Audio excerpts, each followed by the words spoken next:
Sometime during the night of August 16th, 1952, the small town of Ashley, Kansas, ceased to exist.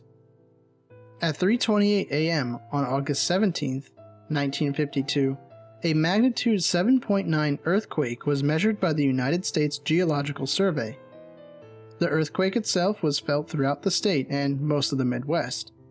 The epicenter was determined to be directly underneath Ashley, Kansas.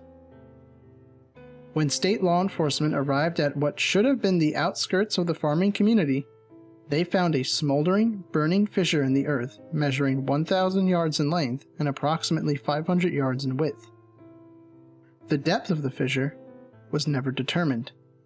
After 12 days, the statewide and local search for the missing 679 residents of Ashley, Kansas was called off by the Kansas state government at 9:15 p.m. on the night of August 29, 1952. All 679 residents were assumed to be dead. At 2:27 a.m. on August 30, 1952, a magnitude 7.5 earthquake was measured by the United States Geological Survey. The epicenter was situated under what used to be the location of Ashley, Kansas. When law enforcement investigated at 5:32 a.m., they reported that the fissure in the earth had closed.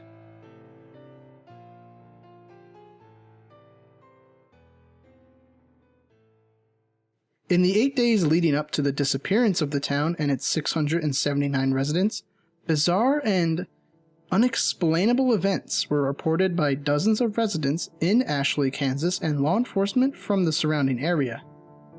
On the evening of August 8, 1952, at 7:13 p.m., a resident by the name of Gabriel Jonathan reported a strange sight in the sky above Ashley. The town itself, having no official branch of law enforcement, called into the police station of the neighboring town of Hayes. Gabriel reported what appeared to be a small, black opening in the sky.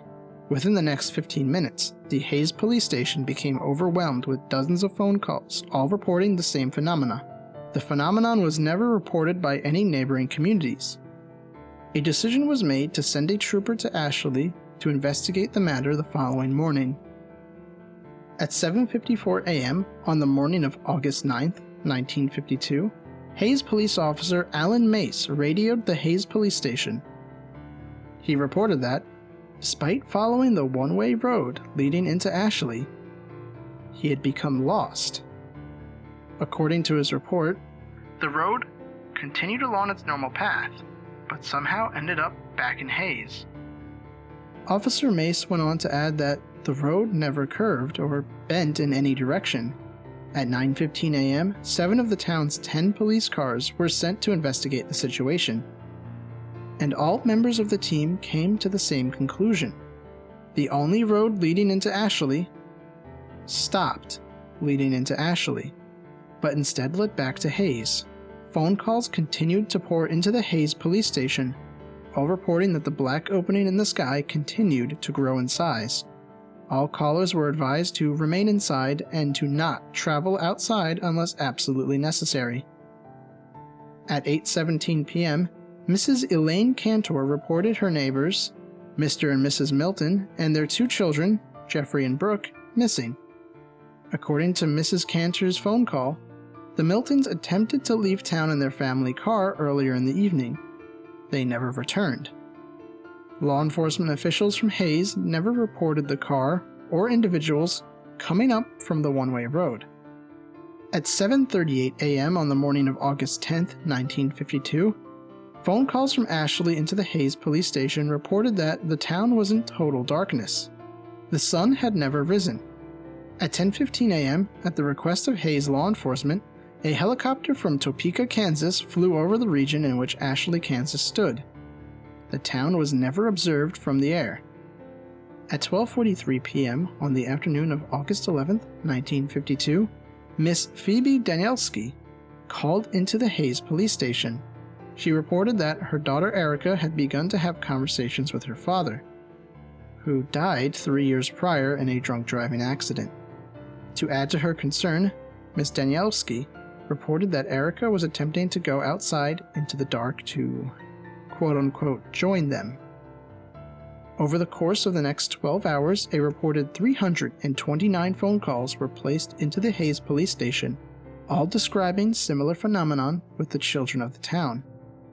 The following morning of August 12, 1952, the situation became dire. During the middle of the night, all 217 children in the town of Ashley, Kansas disappeared. A reported 421 phone calls were placed into the Hayes Police Department. Unable to be of any useful assistance, Hayes law enforcement instructed all callers to remain inside and to avoid any and all attempts at finding the missing children. At 5:19 p.m. on the evening of August 13, 1952, an elderly resident of Ashley, Scott Luntz, reported a growing, distant fire to the south. According to his description, the fire seemed to turn the distant black into bright red and orange that seemed to extend high into the sky. Throughout the rest of the day, calls continued in, stating that the fire, in addition to moving north, now seemed to come out of the black sky. No fire was ever witnessed by any of the neighboring communities or law enforcement officials. The reports continued until 12:09 a.m. on the morning of August 14, 1952. The last phone call, placed by a Mr. Benjamin Endicott, reported that the fire in the sky had grown so intense that it began to appear as daytime over the town. The phone call ended abruptly.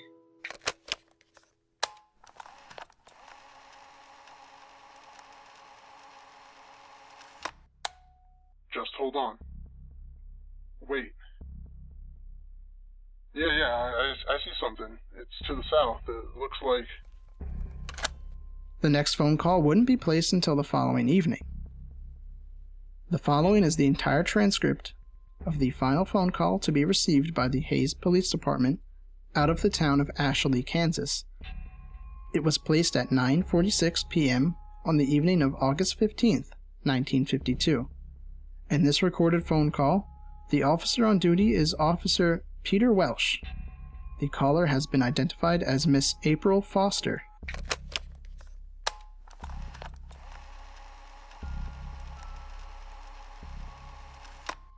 Hayes Police Department. Hello? Yes? Hello? Ma'am, who am I speaking with? My name is April. April Foster. Please, sir. Please help me. What is happening, ma'am? Last night they came back. Ma'am, I'm going to need you to... Last night they came back. Ma'am, I'm going to need you to calm down and speak clearly. What happened?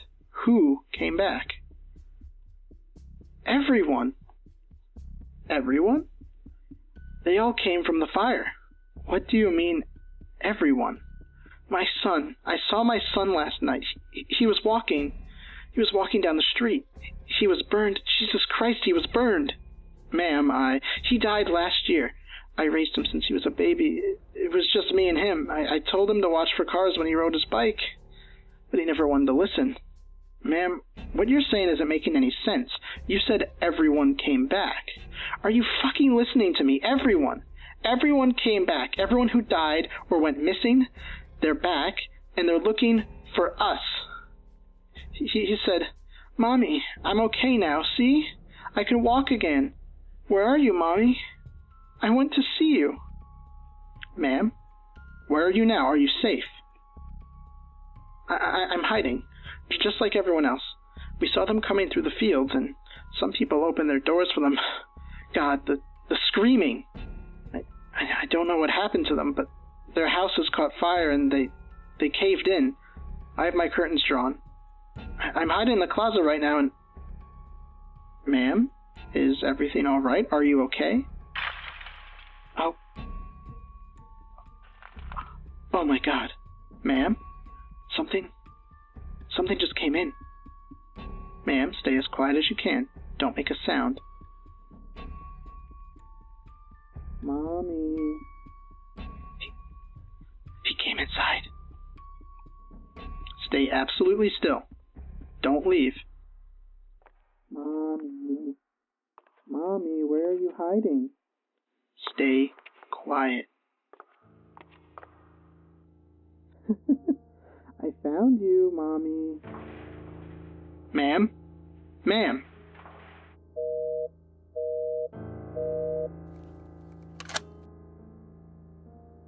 The following morning at 6:55 a.m., the law enforcement officials of the Hayes Police Department arrived at the location of Ashley, Kansas.